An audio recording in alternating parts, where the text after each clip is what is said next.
Hello everybody and welcome to another episode of the Guitar Souls podcast. This is episode number I don't know. I wasn't prepared enough to look. And I am one of your hosts, Mr. Levi Clay, and I'm here with my good friend, Mr. Mike McLaughlin. How's it going, buddy? Surviving, bro. And you? Yeah, let's address the elephant in the room. Something looks different.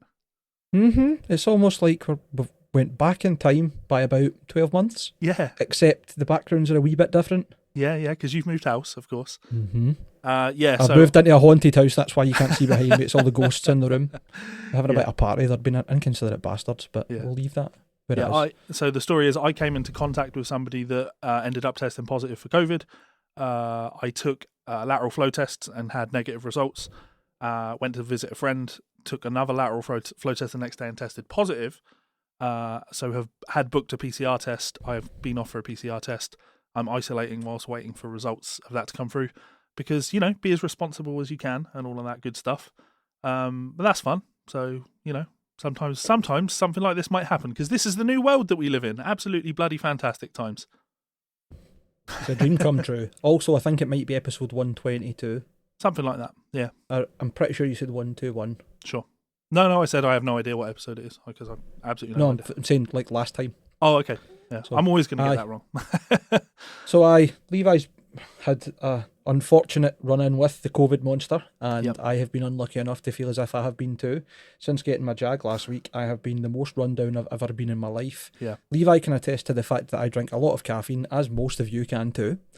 Going by every single episode, having every single can of Monster you can imagine. Yeah. But no amount of caffeine is rousing me to do anything. I slept 15 hours one day and then 12 hours the next, and I have just been zapped of energy. Sure. Today I felt a bit better, so we get the rest of the furniture moved up, and it fucking floored me. As I was telling you, Levi, like I had to lie down for a good 5-10 minutes, just like flat out at the top of the stairs, just reconsidering whether I'm dying or not. I also went for a test. I went for a walk-in test. There's an asymptomatic walk-in clinic nearby, so just as a matter of ticking that one off the box, I went there, and the good news is no COVID. It's funny though, isn't it? Because I think you'd probably agree with me if I said right now, listening to the two of us, you sound more shot than I do. I probably feel more shot than you do. Yeah. Yeah, because I mean, ultimately, the reason Strange. after having lots of negative lateral flow tests, the reason I took a further one is because I felt kind of a little bit fluey, just a tiny bit. I didn't feel 100% my normal self. You know, it didn't take anything out of me. I was still around doing my things, but I was like, you know, let's be responsible. Thing that's really interesting is Melissa has just consistently tested negative, so I think it's entirely possible that I'm absolutely fine. But we shall see. You know, I think being responsible is kind of important, so everybody should be as responsible as you possibly can. And obviously I'm in a lucky position in that I can isolate, and it doesn't hurt the business all that much. It doesn't hurt the business at all. So yeah, I appreciate that it's probably going to be difficult for a lot of other people, but hopefully we're here giving a good role model for you guys to look up to. Be a little bit more like us, maybe. Or actually, no, definitely be a lot less like us. I'm not a role model. I'm probably like a good example of what not to do, like a warning story. Yeah. No, I'm only kidding. I'm not terrible. But so a few things to talk about today, and I do mean a few things to talk about today. It's going to be a relatively short show, but we're going to get real juicy in with the Dimebag Darrell stuff, but that will be the main story.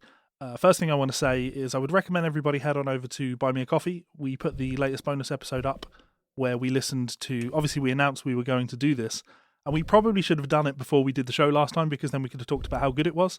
It was so good. It was so much fun, and really impressively, Mike managed to play most of the album, really just most of the album along with it. So much so that we got lots of copyright claims on it for playing covers. I'll take that as a compliment. Yeah. I will take that as a compliment. I think it's one thing to remember riffs, but you solos and everything, you just had so much of that album remembered. It was genuinely very impressive. I have not played that in quite some time. Yeah. I'm going to have to start going back to the classics before you challenge me with another one. Yeah, we have had got good feedback on that. People said that it was good fun and they'd love to see us do Rust in Peace. So. Oh yes, let's do it. Yeah, I know a lot of the riffs on that. There's 2 or 3 songs that are just no. Yeah. Just no. You know one song that I've never learnt off Lucretia that I really need to get round to doing? Off Rust in Peace, Lucretia. You're going to say that, yeah. I've never ever learnt it. I always hear Craig playing it at jams and I'm like, fucking, wish I could do that. Yeah, it's a classic. So there's that. The other thing that I wanted to announce, he reached out to us. Phil Cross reached out to us, or reached out to me while the show was streaming last episode. Mm-hmm. And he wanted to know whether or not he was allowed to spoil something, because he wanted to spoil it himself in the chat. Okay. And I'm like, of course, mate. If you want to say something, by all means, say something. You've done all of this of your own accord, mate. So that I have nothing to do with this. I mean, I have something to do with this. But Phil Cross would like to announce that he's working on a GS6 Guitar Soul signature model. He's a madman, isn't he? He's a madman in the sense that I don't know what liaising you've done with him on it, but I've done some basic liaising with him, and it's usually him asking like, what sort of things do you like? What sort of things do you not like? I can only imagine this will be the weirdest guitar, something that you could easily go and play some nice classic country on, and then whap out some slam riffs on. I'm quite concerned, but in a good way. Absolutely. No, I've seen some of Phil's work, and it's fucking beautiful, man. He has actually, we could play it in the show a few weeks ago. Yeah, and that'd be class. Good. One other thing. This bad boy showed up. Show off bastard! What a week for you, man. Tell me about it. It's got COVID, got 2 guitars. Yeah. It's stunning. Like it's truly, absolutely, truly stunning. I posted on Instagram and said that I was actually quite annoyed with them in general, because I feel that it took a little bit too long, and I'm now looking at a kind of it's just natural grain in there. I thought that was a crack there. That would be a disaster. Yeah, I was kind of annoyed in how long this took, because I think I was initially quoted 10 months and it ended up taking 14, and communication was quite poor. So there was very much a case of, well, when this shows up, I don't think I'll ever order another one. Then it showed up and I played it, and I was just like, oh, yeah, okay, yeah, these are worth the wait. Yes, you bad liar. Bad liar. Nice guitar. Nice to add more guitars to the collection. Though worth pointing out that I've sold one in order to make room for it. So the Blue Regis is going. Regis? Yeah, so such is life. On the note of guitars, did you know? This show is brought to you by our friends over at Ormsby Guitars. We want to remind you guys that there is still time to get involved in the upcoming Run 16 guitars. Those include these incredible hypes available in 5 new colours. That Dragon Burst is absolutely stunning. You can also get your hands on one of the Metal X's, again available in a range of finishes. My personal pick has to be these headless Vs, absolutely outrageously cool. Imagine one of those in an 8-string. I absolutely love these. And finally, the Ando San signature model, available in 6, 7 and 8-string availability. Go and check them out at Ormsby's website right now. This show is also brought to you by our friends over at Rev Amplification, a one-stop shop for all of your tonal needs. Head on over to their website to check out their range of lunchbox amplifiers, both the D20 and G20, 20-watt amplifiers with built-in 2-notes torpedo technology, so you can record direct into your computer. If that doesn't suit, you can also check out one of their highly popular G2, 3 and 4 pedals, giving you that trademark Rev tone in a stomp box. Incredible tones, I use these myself. And finally, you may notice in the back of these videos a Rev Generator 120, an absolute masterclass in modern electric guitar tones. Check it out at their site now. So as always, a huge thanks to our friends and family over at both Ormsby Guitars and Rev Amplification, and our friends over at VPix. Please do go and check them out. They stick with us through thick and thin, through illness, through sickness. It's like a marriage, really. Sickness and health. For richer, for poorer. It's constantly poorer. Aye, for them. Yeah. We're definitely richer for it, but they're like, damn, why do we still keep supporting these assholes? But we're guitar souls, but we appreciate it, obviously. Yeah, and hopefully you guys appreciate it too, because I'm not going to say that we wouldn't be able to do the show without them, but of course I think that without that, I don't think we would do the show. We would, because we did the show for a long time with no sponsors, but it was sporadic, you know? Mm-hmm. It was when we could find time. So I meant more the support, not the, we wouldn't do it if we didn't have sponsors. Sure, yeah. Sorry, I made that sound as if I'm just like, no, corporate whore, yeah. Yeah, absolutely. So in terms of content today, we do have one bit of fan mail, but it pertains to the Dimebag lawsuit, so we are going to bring that up when we get to the Dimebag story. Other than that, we have 2 other stories that we're going to talk about today, and one of them pertains to the last episode. So some of you may remember a couple of episodes ago when we did the Alcatraz story. and Mike listened to the new single and we played the video, but muted all the audio, and we got copyright claimed for that. And that bugs me, of course, because the idea behind this show is it's supported on Buy Me a Coffee, and it's supported on by sponsors, and therefore we don't want to run ads on the show. But also, of course, because this show is mine and Mike's, it would feel really, really wrong to run ads on it on YouTube, because there'd be no real way of me being able to account for how much revenue the specific videos have made. So that, yeah, from an accounting perspective, it's just not a good thing either. So no ads on this show ever. So when Alcatraz's label claimed that video, that really pissed me off, because ads were going to run on it. And the same thing happened last episode with The Darkness. They claimed our video, or Orchard Music claimed our video. Which, how do you feel about that? Oh, conflicted, man, because I do get it, but at the same time, what a fucking hill to die on. Stupid hill to die on. It goes back to the usual: if you don't defend it, you lose your rights in some degree, but... Well, yes and no. That applies to trademarks. You have to protect your trademarks, whereas this is copyright, which is... Sorry, copyright. Which is slightly different, but... But let me explain better. Sure. Obviously, there's artists who've worked on those videos. I mean, the Darkness one, that's probably questionable. It's probably been a webcam at home and somebody's been paid to edit it. But yeah. There are probably financial factors involved in that would see why Orchard Music would claim stuff. Because I've put videos up of Party Can and stuff, and it's been claimed by Orchard Music, and the first thing I did was, what the fuck? And then I realised that's who Carlos, that runs Gorehouse, uses. So It was claimed appropriately. Sure. Which is fine. So that's a different story. But I don't know, it just seems a bit overbearing. Yeah, it's probably worth pointing out, like, don't get me wrong, guys, I fully understand the legalities of the situation. When it comes to the song and the music video, the audio is owned, but so is the video. And they're two separate things, you know. The song is its own copyright. The video is also its own copyright. Mm-hmm. So by using the video... we are kind of using someone else's copyrighted material. Like, I'm not even going to pretend that that's not the case. But it's supposed to be transformative. It's beyond fair use. It's so obviously fair use. Mm-hmm. And it's more than just fair use, actually. So it's fair use, but not in a predatory way. It's not like we're trying to remix your content in order to monetize and capitalize on the things that you're doing, because, as we said, we don't monetize the show in that sense. So we're not running ads on the show. The video itself won't make money.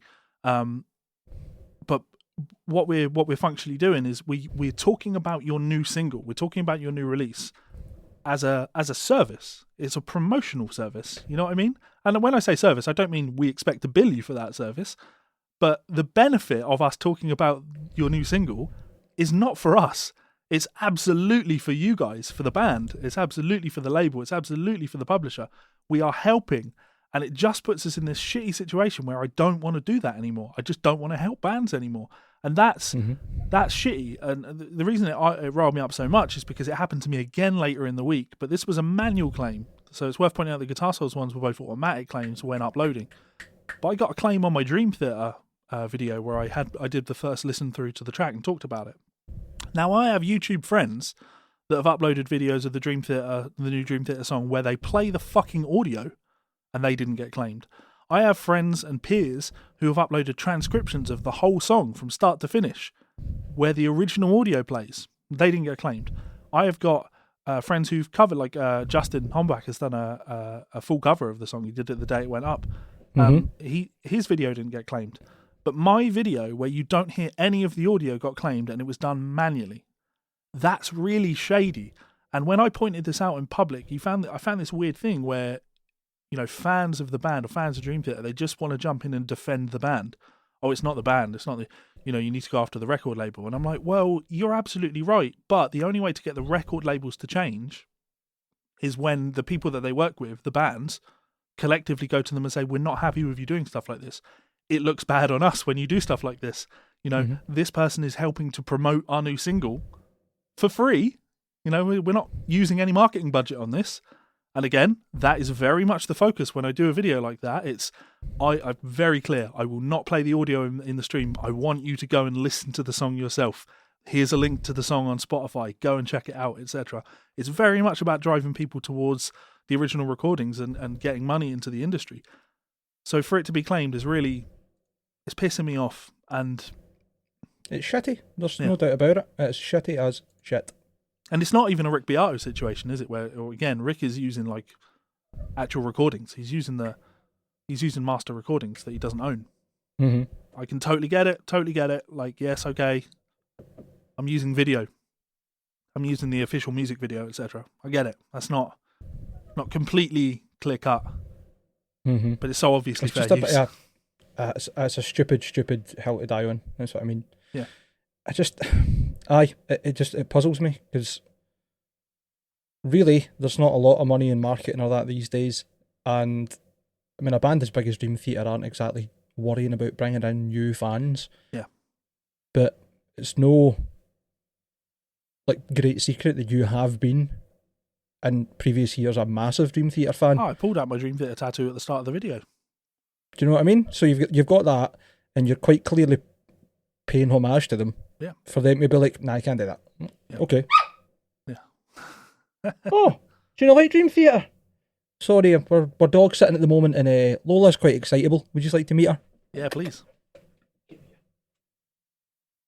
Don't you do like me. This Lola. You just headbutt the microphone. Look, what's this? Look. No. No, she's having none of it. No, so she's a wee fidget. Such as Not a very happy wee fidget. But How old is she? She's a wee fidget. I don't actually know, but I think she's about 7, maybe. Okay. Yeah. I'd be guessing though. But she's a wee grump. And she likes to growl. She's definitely a big dog and a wee body. A grumpy wee dog. Cool. Mm-hmm, exactly. Sorry, let's continue. No, cool. So yeah, really, it's not. I'll be clear. It's not really a plea to Dream Theater because Dream Theater aren't watching this. It's a plea to the public. It's a plea to the masses. It's a plea to people that watch this. You guys should acknowledge. Come on, be fair. You must be able to acknowledge that this is hurting bands doing stuff like this. You know, they're kicking themselves in the shins doing this. And sure, it's not Dream Theater hurting Dream Theater. It's their label, it's their publisher hurting them. But the only way that we change that is by, screaming and shouting loud enough to the bands where they, lay down the law with labels and lay down the law with publishers and say, come on guys, be a bit fucking smarter about this. Back in the day, we used to have to spend millions advertising a new record with a marketing budget when an album came out. And now, sure, we have to spend a lot of money still, but it's so much easier because we are allowing word of mouth from people that have big audiences. And my audience is, 40,000 subscribers on YouTube, not the biggest, but you've got, like Become the Night. His YouTube channel is so damn big. John Petrucci fucking appeared on it, did an interview on it. His channel's that big. So clearly John knows that it's a good place to be seen. Mm-hmm. Though I would point out that Become the Night's channel was one of the channels that used the actual recording of the song. And in his review of the new song, he absolutely panned it, said it was garbage, uninspired, etc. So, did he get claimed? Nope. Yeah, very, very, very strange. Such as it's just you, because you're such a wido, constantly harassing people and giving them shit. I mean, to be fair, it is entirely possible that because in my video, I did get angry once, and the only reason I got angry was because about 3 minutes into the song, there was a fucking YouTube ad in the middle of the song, and I'm like, I was screaming at the camera like, who the fuck did this? Whose idea was this? That's manual. Somebody has turned those ads on and placed it there. Why? Why would you do that in the middle of a song? That's the dumbest thing I've ever heard. Anyway, we'll move on from that. Yeah. That's it. Okay, let's move on and talk about this Les Paul number 1. So the website for this is lespaul1.com. Les Paul's personal number 1, 1952 Les Paul Gold Top. Stunning instrument, and it's up for sale. It's scary. I have a feeling this is going to reach some silly figures. Let's drag this over and get it on screen a little bit so people can see it. Let's do it. Do you want to read for us? The website's got quite a lot on it, so I will first of all read I suppose there's not really a big thing on the Facebook, but it says, check this out, this is on Gib Sunday one page, at Doyle Coils, coming soon to Christie's Auction House, New York City, on October 13th, 2021, during the famed Classic Week and the very special exceptional sale. the guitar that started it all. The Les Paul that changed the world. Les Paul's personal number one. Find out more at lespaul1.com. And then you've got some phenomenal pictures of it. Yeah. Absolutely gorgeous. I'm currently scrolling through some pictures and I've got them on screen for people so they can see them, kind of. I guess the thing that's really interesting about this guitar is, he's clearly modified it a lot over the years. Mm-hmm. There's a jack socket on the front and on the side. Mm-hmm. Got those two chicken head knobs.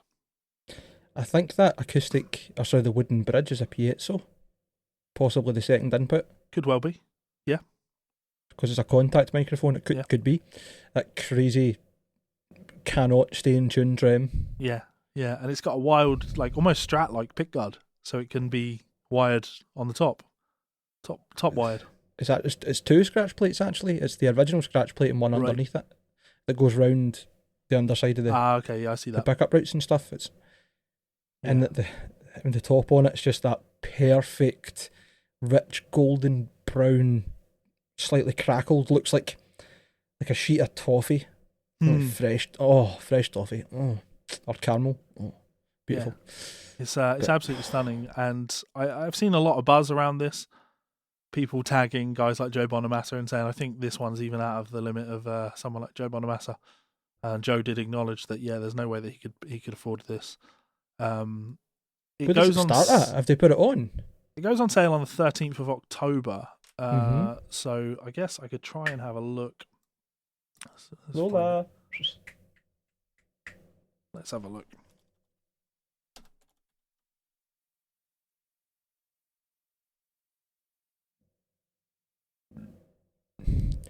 Here's some. Now we're talking about the double scratch guard. If you scroll down on lespaul1.com on the page, there's a picture of it with both the guards off. Yep. And how, it's been routed. But heavily. The statement underneath is pretty cool. So above is Les's number one gold talk with one of Les Kaufman's Vibrola units installed as per most of the vintage photographs. Yeah. The guitar was originally delivered to Les with a trapeze-style bridge, see photo below, and stock pickups. Les would of course alter, customise, tinker, experiment, modify, test, fix, and try many permutations ceaselessly. This guitar was the testbed for many of the experiments in those early years. Parts went on and came off, jacks were moved, switches and knobs constantly swapped out, pickups wound and tested, moved and altered. Notice the swimming pool route up the middle of the guitar exposing Les's early experiments with Q coils or air coils in order to buck the hum and increase the clarity and strength of his sound. Les was utilising humbucking all the way back in the early 1950s, way before the PAF humbucker was even invented. How cool is that? Yeah. Just ridiculous, man. Yeah, there's no. I'm on Christie's website, and there's no estimate for what this guitar is going to actually go for. But of course, we will. We'll come back to you and we'll update this story as and when we have info on it. It's just absolutely pimping. What are we on? We're on August, so it's going to be a couple of months. But as soon as we get info, we'll definitely share this one because it's definitely interesting. I imagine it plays like dirt. You know what I mean? I don't know, the photos made it look as if it was quite well set up. It's a cool looking guitar, but you have to remember it's from a time before like high tech guitar setups were really a thing, if you know what I mean, like in terms of I'm not suggesting that it gets some stainless steels and get plecked, don't worry. Yeah. Get another tune on it. But like the idea of playability wasn't really a key part of guitar design until much later on, making things as playable as possible. So yeah, definitely, an amazingly cool piece of history. Oh no, okay, so I missed it. There is an estimate on here. The estimate is 100,000 to 150,000. I think it goes for more than that. It'll go for way more than that if Joe Bonamassa's tap him out. Yeah, I think he could afford 100k. Could afford 150k. What do you think? It's really weird, man, because it's such a niche thing. But at the same time, if you get the right, even two bidders that are chasing it, man, it could go to silly numbers. I am going to $500,000. Fuck it. Okay.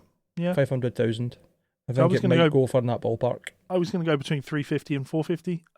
So we're not far off. I think there's definitely the potential for it to go higher than that. You're absolutely right. You get two people that are interested in it, and absolutely why not. And I would think there'll be a lot of people who'll be interested in this. If you look at some of the guitars that have been picked up, even just in the last kind of 12 months, we've been talking about people picking up guitars and spending crazy money. Yeah, and especially with an estimate of like 100 to 150. Sure, don't get me Neil wrong. Sean's guitar went for about that. Well, it went for more than that, and that's kind of the point. Like when you look at someone like let's say John 5 as an example, owns an astonishing amount of Telecasters, but he was a big fan of Les Paul, and he often tells stories of getting to play with Les Paul, etc. If John 5 sees that the price on this is 100 to 150, there's nothing to stop him getting involved on this by, if he doesn't have that kind of cash sitting around, liquidate some of his assets to own a piece of history. He's a collector. Add Joan Bonamassa into the mix, add a couple of non-guitar players but that are, collectors. Of course, it's super niche because it's Les Paul, and while he's an innovator and an important part of the guitar scene, his fan base is probably limited to guitar players, more so than someone like, Neil Sean. But I would say on top of that, we're talking about collectability. Sure. In terms of being something that has a timepiece and is unique and has a history, so therefore has sentimental value even to somebody that wasn't involved with the guitar, I think that's probably like the golden egg that you would find in my mind. But like 150,000, like that is a reasonable number for any genuine potential collectors that have a consortium or whatever could fire that together through loans and whatever else, and they'd have a sound investment in my mind. Yeah, no, absolutely. So I think that's all we really have to say on that one. Yes, this is the only time we will actively praise Gibson. A very different even though we're not Gibson. doing that. Yeah, it's a very even though we're not doing that. Okay, so I'm gonna get on and read a bit of fan mail for you. So this is Bravo Right Rifle wrote in and said, "Hey gents, the Dimebag estate has ended up. Sorry, there's a grammatical error there. Has ended their partnership with Dean Guitars. The full court documents are on dimebagdarrell.com and a brief rundown on their Instagram. Thoughts on the future of Dean, especially after so many players left recently, such as Dave Mustaine, Rusty Cooley, and Kerry King. Well, Kerry King didn't leave; he joined. Is that right? Yeah, he joined." Should another company build the Dime MLs, Washburn, Solar, Wild Audio, or should they start a Dime brand? Appreciate your opinions. This was always going to be a big story. Of course it was, man. Do you want to answer this, or do you want to read the story first? We'll go with the story, but before we do that, I just want to. All of this stuff is timed really badly, isn't it? Because it was Dimebag's birthday. 2 days ago? Something like that. Eh? And I saw one picture of him posted. Well, obviously saw more than one, but one in particular kind of stuck in my mind, and it was the controversial one, right? And it's him with a Confederate flag guitar, and it got me really thinking, that guitar, because as you know, for many years, I have always been one to advocate for reasons why one might fly a Stars and Bars flag, and that being maybe you grew up as a like I did. Well, I didn't grow up a massive Pantera fan, but I know you grew up a massive Pantera fan, right? Not so much grew up, man. I got into Pantera when Dime died. Right, okay. Like I got told about it, and I hadn't really heard the band. Someone was like, "I'm so gutted hearing about what happened," and I was like, "No way!" And went and googled it, and Cowboys for Hell, and it was like, "Okay, right, I could probably be into this." Sure. Well, I suppose that's still pretty young, man. When was that? 2008. 2004. 2004. Fucking hell, so I'd have been 14. Yeah. Aye, that's about right. Yeah. I don't think there'd be a single person who wouldn't say when they heard it they weren't shocked. Yeah. So it's a horrible story. For someone like yourself, like it's entirely possible to see something like a Confederate flag and associate it with Dimebag, because he had it a lot. And for me, it's on album covers and everything for Pantera. Yeah. So and for me, of course, it would be Leonard Skinner, who I was a big fan of, big fan of Leonard Skinner growing up. But as time has gone by, I've kind of walked that back, and it's not that I've changed my mind, it's that I've realised there's no convincing people of this. They are just of the opinion that it doesn't matter what reason you have, the history of that particular flag means that flying it could be seen as a support of racism. Why does Dimebag get a pass then? I don't think he does. He absolutely seems to. He's not derided en masse by the metal scene. I don't get it.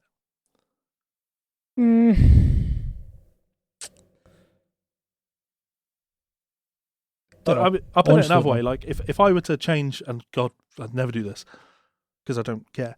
If I were to change my profile picture on Facebook to a Confederate flag, that would be me finished. That would be the fucking the end. God, why on earth would I do that? But I think we'd acknowledge that would absolutely just be the end. No career, that's you. You're done. Ostracized from society, because people can tell you your intent. People can tell you why you would do something like that. They would decide why you did something like that. And I just feel that, and I don't know if I think that Dime was a racist or anything. I just feel that when it comes to Dimebag, it does seem to get a bit of a free pass for that flag. So just throwing that out there. That's fair. I mean, thinking on it, I think Pantera as a band got a free pass on a few things, but I think it's because they were from like country Texas. boy, Yeah. Texas South, exactly. But I suppose if you're going to really nail Dime and Rex and Vinny to the cross, as a fucking Phil always gets, they were in Rebel Meets Rebel with David Allan Coe, who has got some very questionable songs. Yeah. So definitely a strange one, and he always gets a pass because, and this is really, I think, the kind of theme of this story, because everybody knows how loyal Pantera and Dimebag fans are. I mean, ultimately, Dimebag was killed by a Pantera fan because they're that fucking loyal to the band. So let's talk about this lawsuit. Yes. So, Dimebag Darrell's estate sues Dean Guitars, and then we've got a small follow-up after that as well. So this was 4 days ago. I'm reading this from guitarworld.com.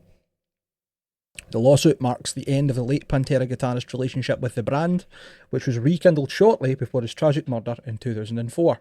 Kind of leads into the question we got there, whether it should go to Washburn or whatever, because Washburn did have a few of the signatures. I think they're actually called the Dime. There's a Dime 333, and that's where the Dime slime came from and stuff. Some of them are pretty minted, and they're worth a fortune now.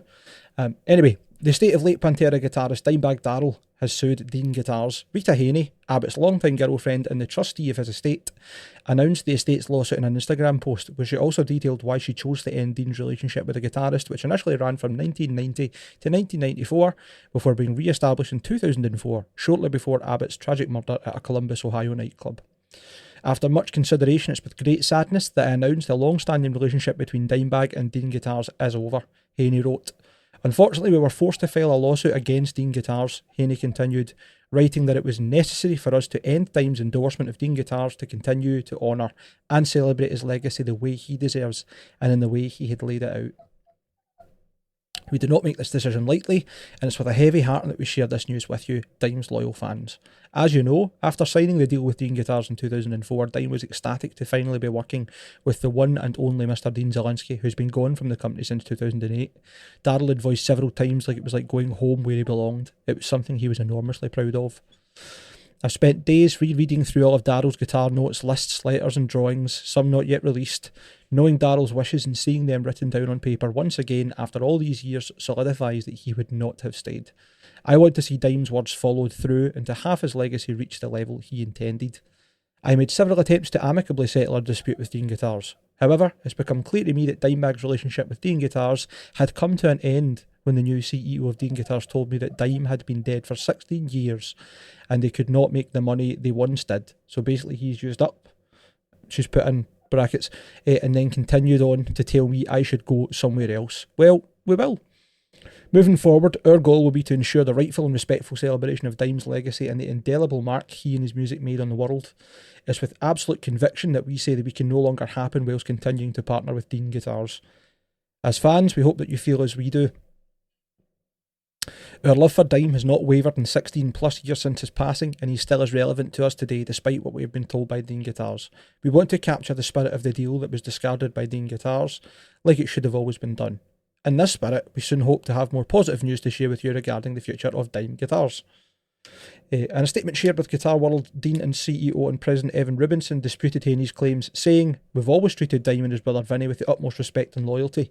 We've enjoyed a long-standing 17-year relationship with Dime and Vinny and continue that relationship with Vinny's estate on the drum side. We're shocked and saddened to see the actions of Miss Haney has taken after both the Abbott brothers have tragically passed away, and we wish her the best in her future endeavours. However, it's unfortunate that Miss Haney has allowed her unrealistic demands and accusations to dictate the future of the Dimebag Darrell legacy in the absence of Dime's immediate family." Dean Guitars is proud to have played a role in ensuring Dime's legacy not only survived but thrived over the past 17 years. We have stood by the estate through good and bad. Miss Haney's claims, across the board, are baseless, without any merit, and not grounded in reality. We will allow the full truth to come out as the legal process takes its course.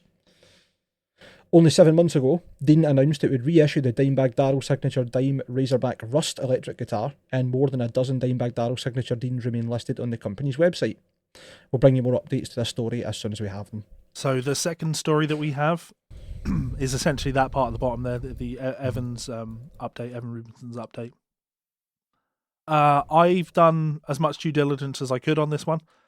Mm-hmm. I've sat and read through the lawsuit. It's like 38 pages, and with the plan of not writing or doing a video on it, a bit of a rage time video, because I think that you and I have both not had the most positive things to say about Rita and the way she deals with Dimebag's estate. Would that be fair? I think everybody who's involved in Dime's estate has acted in really bad faith to what Dime probably would have wanted, if I'm totally honest. The Dime amps, the multiple signature guitars that he never played, just key a rest, man. Yeah. To answer your question, yes. The reason I didn't do a video is because obviously the lawsuit is very one-sided. It's Rita Haney's story, right? Mm-hmm. And it could be 100% true. It comes down to a lot of things, and a lot of them do seem very clear-cut. Like, potentially she could very well be in the right. If I give you a basic rundown of the story, what happened is Dime made a deal with Dean, which would be considered the original endorsement agreement. Mm-hmm. That deal ran its course. Obviously, Dimebag died very shortly after he signed the deal. And still made Dean a shitload of money. Yeah, well, she actually goes. In the lawsuit, she states that the guitars sold $6 million worth of guitars in the first year, so it made Dean a lot of money. It made them relevant. I would also happily argue. I don't know if I would say relevant, but definitely much bigger as a platform than they'd ever been. Because they had Michelangelo Batio at that point, a couple of other players as well. So it's not like they were unknown, but you're right. But from 80 shredders with mullets to the face of metal. Yeah. Then after the original endorsement agreement expired, Vinnie Paul was in charge of the estate at that point. Mm-hmm. So he made a new deal, and as part of that deal, he took a lower royalty. Now, whether or not he should have taken a lower royalty is up for discussion. But the reality of the situation is he did accept the lower royalty. I would happily argue that it makes sense for your royalty to go down over a period of time like that, because while Rita has done her best to paint it in as negative light as possible, and a lot of fans have taken issue with the accusation that Evan has said Dime's been dead for 17 years, and then her throwing in that emotional what, so he's used up type thing. But the reality of the situation is, to a degree, yes, one's star power diminishes over time. That's inevitable. That just happens. He's not out there playing the guitars, so inevitably his star power is going to dwindle a little bit over time. Now, it might be 1%, it might be 2%, it might be 10%. We don't know. But because she didn't get, this is kind of the point, she didn't give those numbers. She was happy to give out the number $6 million. That was the only number she included in her lawsuit. $6 million is how many they sold in the first year. She didn't say how much the original royalty was, and she didn't say what it was changed to when Vinnie took a second deal. Either way, that second deal that Vinnie took ran its course again, and then it came time to renegotiate another deal for another period of time. At this point, Rita Haney was in charge of the estate, and she wasn't happy with either what Vinnie Paul had done or the way Evan was wanting to do business moving forward. So I imagine, and she says it, that he wanted to give me an insultingly low royalty, and there's every potential that's the case. They couldn't agree to a deal, and that's when a lawsuit was filed. There are a couple of other things that are definitely in this that are interesting. There's a lot of claims around photos. So this is actually news to me. Part of Dime's original deal was he would be paid a lump sum by Dean Guitars anytime he was featured on the cover of any magazines featuring a Dean guitar with a prominent Dean logo, that's interesting. I guess that's an interesting way to make money. To me, I would just figure that part of your endorsement obligations, not to say it's in my interest to put that logo prominently in the photo because then I'll get paid more. but she's alleging that some of those payments were never made. I'd be amazed to find out how much money those that lump sum was agreed as. Again, that was redacted in the lawsuit. She didn't want to share that information. But again, wanted to share that $6 million. And one of the other points that she pointed out is that the endorsement deal with Dime expired. And this is kind of damning. The endorsement deal with Dime expired, maybe 8 months ago now. And after the deal expired, there was a sell-off period of 6 months where Dean have the right to continue advertising and selling the guitars until they've sold up all the stock that they have. But that 6-month period has now ended, so they shouldn't be manufacturing, they shouldn't be selling, they shouldn't be advertising. That one is the kind of one that feels a little bit clear-cut to me, if that is the case, and I'd be surprised if she's wrong about that. It doesn't seem like Dean has a leg to stand on there, but of course, we don't know that that's the case. We're just taking it. And here's where things get really interesting for me. I didn't do a video because it seemed very clear-cut, but then I remembered that this is all just one person's side of the story. And Evan seems very happy for stuff to come out in court. Now, I've reached out to Evan on Twitter. We have been DMing a little bit, and he is going to be sending me some emails with as much information as he can give me, bearing in mind that there's some things that he won't be able to talk about, of course. So hopefully I can bring you a little bit more information over the coming weeks. But the thing I found really interesting in this is when you read through the court documents, there's a letter as part of evidence, submitted in evidence, from Rita's lawyers to Dean, talking about, it's kind of, I assume it's the last letter that was sent out before they decided they couldn't reach any sort of amicable agreement. And in that letter, it almost feels very threaty. And when I say threaty, she talks about how loyal the fan base is. She talks about how rabid the fan base is. She talks about how, the fan base can essentially make or break. The last thing that I would want for you is a PR disaster. This is all in the lawyer's letter that was sent to Dean's CEO. And she said that while we can't come to an amicable agreement on this, I would still like us to come to some sort of agreement for us to part ways on. And if that's the case, then I'm happy. And I can't quote this because I can't get the documents up because dimebagdarrow.com is down at the moment. But she said, I'm happy to come up with some sort of story that will paint the parting of ways as an amicable one. Essentially saying, fuck you, pay me. Pay me off and I'll make this not painful for you. That's how it read to me. And we're talking again. Rock and Rita Chapman. We're talking about a woman here, or we're talking about a band here, who absolutely have rabid, loyal fans. And Evan has been very vocal about the fact that she's done this with slanderous comments about me in order to get me death threats and shit, and he has been getting them. And he's actually also alleged that he's never received any paperwork of this lawsuit. He's not seen this lawsuit. He's trying to tell his story currently is the only place this lawsuit exists is on her website. So it feels like what's been done here is maximal PR damage to Dean Guitars. And something about that feels very poor taste to me. Dimebag might have left, not of his own accord. And his missus is doing this on his behalf. Dave Mustaine left and didn't do this. Michelangelo left and didn't do this. But here's the real kicker. They left and they had control of leaving. Rita Haney is leaving because she wants more money. Alleging they've made money off of Dime, but really they should be sorting his legacy. But the legacy is that you want more money. So what you're actually saying is that I want all the value of Dimebag's name and trade, and then trying to paint Dean out, who might not be totally clear-cut, whitewashed, holier than thou, as being bad guys for having made all that money for the estate already. Yeah. It feels really shady, because if the goal is legacy, when I was talking to a friend about this the other day, I used my dad as an example, but you know what, I'm going to use you as an example.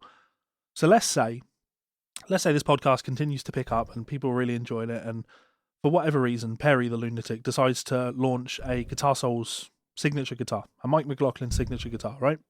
Mm-hmm. And then for whatever reason, you die tragically. Thanks. If the worst came to the worst, and Perry said to me, I can't really afford that royalty anymore, that doesn't really work for me anymore, so we're going to discontinue the guitar, I would be so quick to say, keep the guitar up, we don't want a royalty, What's more important to me is Mike's legacy. I want that guitar to exist for as long as humanly possible, because that is the pillar, that is the flag flying of the pinnacle of his output. You know what I mean? That's something that I'd absolutely would be the case, because the legacy is more important to me than the money. I don't know how you feel about that, though. Aye, I think that's a really nice way to put it. A really, really nice way to put it. Thanks. I'm glad that if I die, you won't just instantly forget me. Well, what I'm essentially saying there is if you die, I won't try and make any money out of it. But you should. Or let me rephrase that. I won't try and make sure your family get any money out of it. They don't need any. They're fine. They'll be fine, yeah. Aye, I think there's... But really, Dean have already gave so much time for that legacy to grow and be continued. Years. Exactly. So the most prominent Dime merchandise is going to be those guitars. So 100%. Yeah. Like the Dime for Hell, I think was probably their biggest seller, and that's the one that's modelled off Dime's actual guitar. Yeah. Or the lightning bolt one that he played. I just find it really bizarre, man. It's like infighting over money. Yeah, sadly, it strikes me as super distasteful. One of the other aspects that appears in the lawsuit is Dean filed trademark applications on a lot of Dime's guitar shapes, which apparently they didn't have any legal right to do.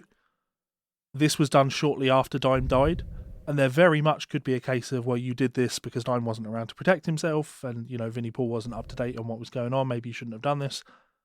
But I would absolutely argue that that was the right thing to do, because not doing that would result in one thing and one thing only. Every other guitar brand in the world making some sort of Dime-looking knockoff, all the cheap import brands, they'd all have Dime-looking knockoff guitars, and that would have hurt the sale of Dimebag's guitars. That trademark needed to be registered. It would be shady if she decided to go to another brand and wanted to release the same shape guitars and they wouldn't allow that. That would be pretty shady. But registering those trademarks was something that would have needed to be done anyway to protect the potential financial outcome of said designs. The fact of the matter is, like, no other brand did the AML except Dean from back there anyway, so they kind of had the right to take that. Was it not the finishes on the Dime ones that they had the... There are lots of hand-drawn images that Dime drew of the body shape and things like that, and apparently they should be his designs, especially with things like the Razorback. You know, that's... Oh, the Razorback, definitely. I'm talking about the original AML. Yeah, because those models were out before he had any influence in it. There was also we ended up playing them. The Washburn M3, I think it was. I think they called it the M3, maybe. Whatever the Washburn pointy guitar was, they own the trademark on that now. Dean owned the trademark on that now. And again, when you think about it, that makes sense, though, doesn't it? Because the last thing you would want is you having a range of Dimebag guitars and then Washburn releasing a bunch of guitars that don't have Dimebag's name on them, but they're the shape of guitars that he was playing back when he was with Washburn. Well, they did have that anyway, because he had obviously his Washburn signatures before he moved back to Dean. Yeah, but I mean after. So for the long period that Dean were selling his signature model, the last thing you'd want is Washburn going, we can't put Dime's name on a guitar anymore, but see this guitar over here? We're going to call this the Crime Time Slime. It would hurt the Dean sales. It would absolutely hurt the Dean sales. So, protecting those trademarks as much as possible is just kind of the best thing to do. So, yeah, the reason I didn't make a Rage Time video on this is because I can't be conclusive about this one way or the other. If everything Rita's saying is true here, then Dean have been doing some shady shit, and it's entirely possible. Let me be clear, it is entirely possible. We know that, as we pointed out, they've severed relationships with Rusty Cooley, and they've severed relationships with Michelangelo Battio, they've severed relationships with Dave Mustaine. They've made a relationship with Kerry King, which is a strange one. I don't think that they're being run as well as maybe they should be in terms of artist relations. But also at the same time, I'm very aware that every story has two sides, and Dean is a big company, a big company. And it would amaze me, because Rita's telling of this story is so clear cut, she's so clear cut in the right. It would amaze me if a company as big as Dean, with all their lawyers, would just take all of these risks that were so obvious to prove. It would be so easy to prove that they'd broken contract agreements. Seem very strange if they would do that. And if they have done that, then I guess they do deserve to go out of business because, well, they certainly need better lawyers because they've shown incompetence. I just don't know if I believe it. It's just, in my mind, it's too much like the Les Paul sale. It's just suck it and see. You just need to wait and see what happens. Yeah, but the tragic thing about something like this is we probably won't see what happens because this will get settled out of court. It'll absolutely be settled out of court. And kind of going back to Rita's lawyer's letter, we'll probably get a public announcement, a couple of months from now, from Rita Haney saying that we've reached an agreement with Dean Guitars. They've made right on everything, and we'd like to really thank them for everything they've done for Dime over the last 17 years.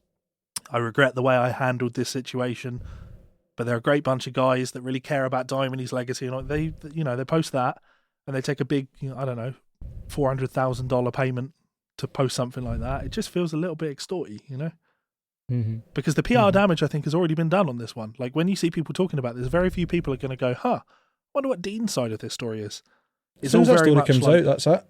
Yeah, it's all very much like, oh, that's Dean buried. And the sad truth is that's kind of how it is in the current journalistic world of social media. Like, whoever strikes first wins by default, almost. Yeah. Not all the time, but... Well, also there's that inherent kind of big corporation versus individual type thing. If Dean had a struck first on this, it might come across as some sort of bullying tactic. So, but I think in terms of financial power, Dean are the big power here. But in terms of social sway, Rita Haney's probably the big hitter on this one because she controls how Dime's fans get to perceive this situation, or she certainly influences how they get to perceive this situation. So, well, I mean, she's made that quite clear when she had told them. So let's get on to that question then. So the question was, should another company build the Dime MLs, Washburn, Solar, Wild Audio, or should they start a Dime brand? There is only one answer to this, and that is it can only be Washburn. I'm sure you agree with me on that.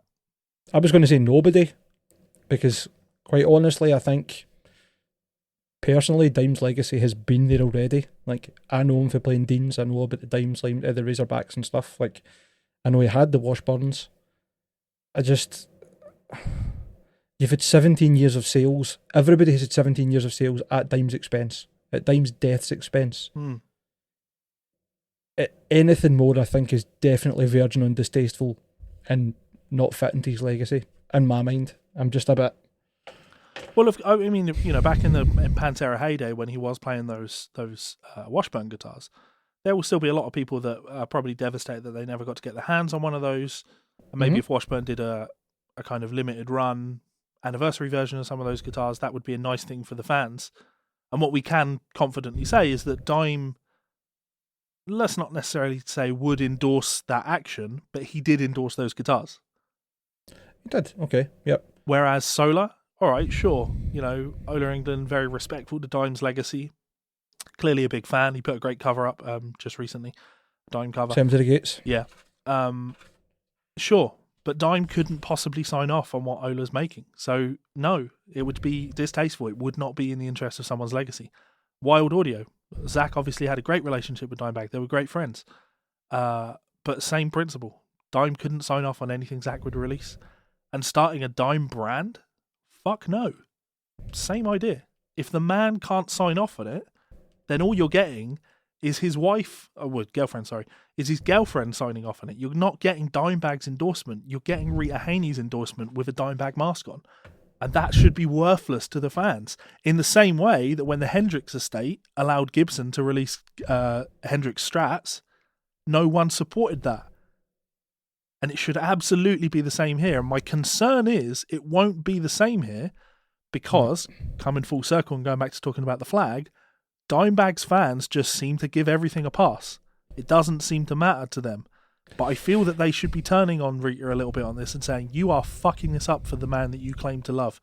His legacy is in those fucking guitars, and removing them from existence hurts said legacy.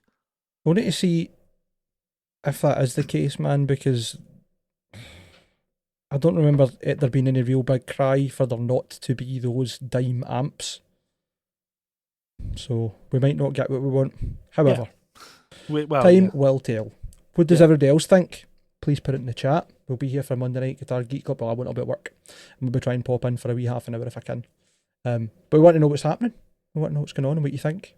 I've been getting the distinct impression that Mike's trying to end the show here. He's had enough of me. No, not at all. My whinging routine. I should also add, it was really nice for you to start the show last week. That was... Did you enjoy that? Yeah. I just thought I'd put everybody on their toes. I was still a little knocked for 6 for it, but yeah. To be fair, I don't think there's all that much more that we can say on this one. But yeah, I wouldn't think it would be distasteful if Washburn released some dime guitars. If they are reissues of all the models that he did originally endorse, okay. Or even like a special limited run of the Reinventing the Steel one, you know, the tread plate guitar. Yep. Like that without the Reinventing the Steel up the neck, or you can get that as stickers to go away, or something like that. Like something that's like, right, okay, we'll do a solid tribute to him. Yeah. But something like that would be cool. But I don't think that's what will happen. Nah. And the reason that won't happen is because Dime's legacy to Rita Haney is how much money he can make for her. And it's just going to be MLs with Rita Haney's face plastered on the front of it.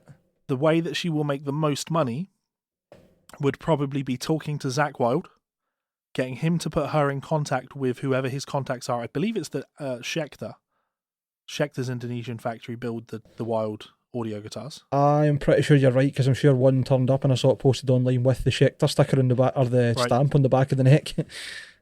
So if she did that and hooked her up with that, then she could release a Dime range of guitars, maximize the profit, maximize the royalty. I would speculate that's what she does.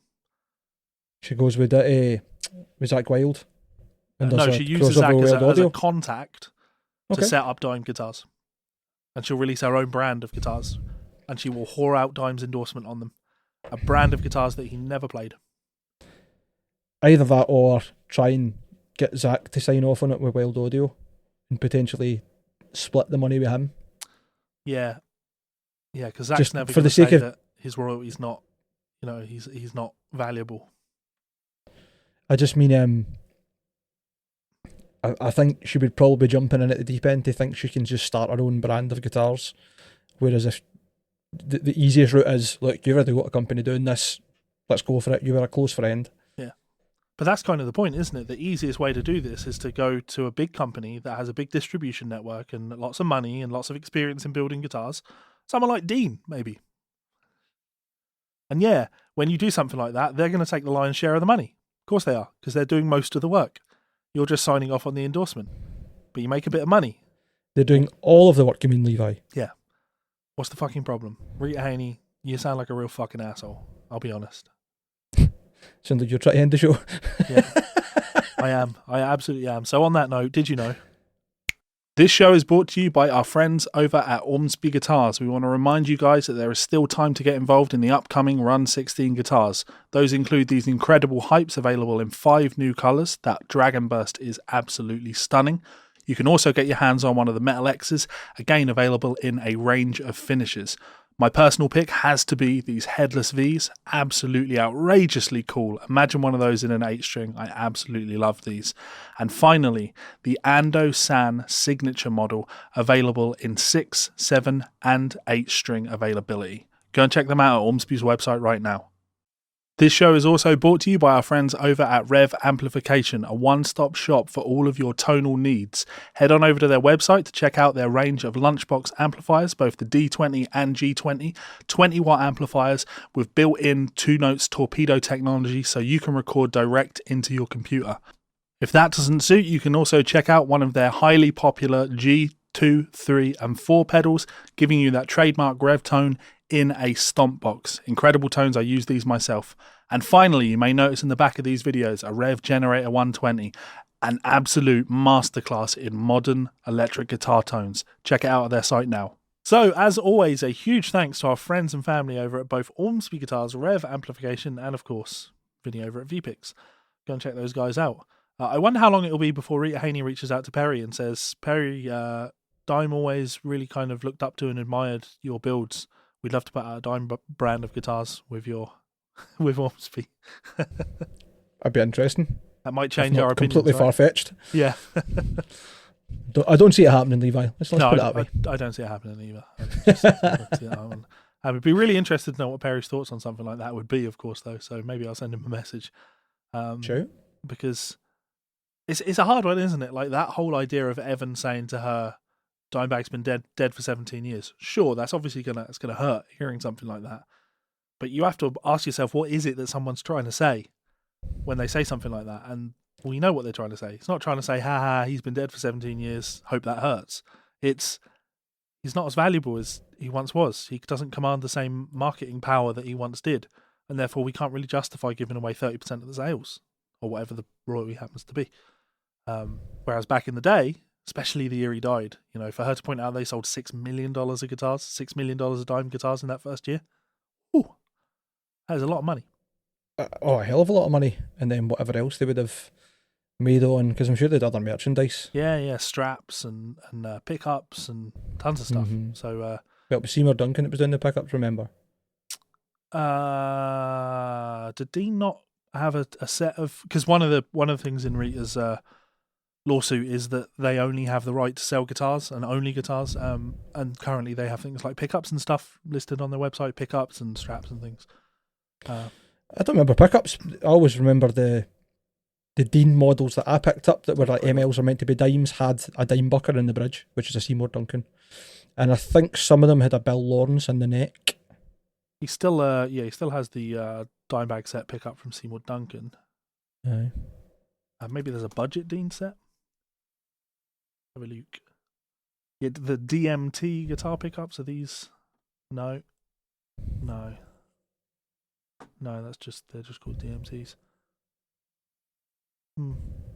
Well, again, when dimebagdarrell.com goes up again and we can actually look at the lawsuit, currently it's not a safe website to visit apparently, so not much we can do in terms of checking the. You can't even get connected to it, so it'd be a waste of time. Yeah. Anything you'd like to say to close the show out, Mike? Thanks very much for being here. Sorry we didn't have much to chat on. Hopefully you guys have been entertained. If you want to support us, like, share, subscribe. You can help us out if you want to go to buy me a coffee. Link is down below. Send us some fan mail, gsoulsfanmail@gmail.com. And I think the Teespring link will probably be down at the bottom as well. And most importantly, leave some comments and hopefully there's some chatter of what you think about the whole Dime estate versus Dean nonsense might be. Yeah, no, absolutely. Let us know. So, interested here. Yeah. So, other than that, please do check us out and buy me a coffee. Check out the Teespring link. Send us some fan mail, all that good stuff. And until next time, Mike. Please send us some prayers so we don't die.